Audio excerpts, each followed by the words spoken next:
Today marks the one-year anniversary of President Biden's inauguration. And Americans all know one thing: they're not better off today than they were a year ago. Inflation's up 7%. Inflation being up 7%, that's the highest in 40 years.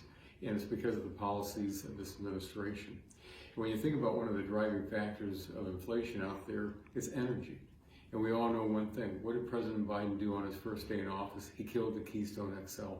That would have brought in over 840,000 barrels of oil a day from Canada. And now, what's the president doing? He's going out and killing leasing on government lands, making sure that it's harder for companies to go out there and bring up oil and natural gas. It wasn't very long ago that the United States was leading the world in natural gas production. We were also able to outproduce Saudi Arabia and Russia on any given day. And so what's the president doing? He's asking OPEC and Russia to increase oil production. That's sending US dollars overseas, killing American jobs, and making us dependent on foreign countries and countries that don't like us. So right off the bat, it's bad policy on the energy side. And also in our area of Northwest Ohio, we're dependent a lot on what they call Line 5 coming out of Canada. And that's over 300-some thousand barrels of oil a day. And when, again, the president needs to be acting to make sure that that line stays open, because we have to make sure that that $5 billion that comes into economic development in our area, and the tens of thousands of jobs and the heating that it supplies to so many people in Michigan and Ohio is always kept constant. We can't let that go down. Healthcare. One of the things that we've seen going up, unfortunately, is the horrible, tragic deaths from overdoses.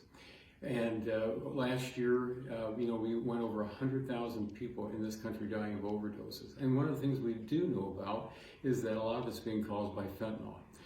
Fentanyl's crossing the border right now in such numbers that what they've been able to interdict right now is enough to kill the American people 7 times over.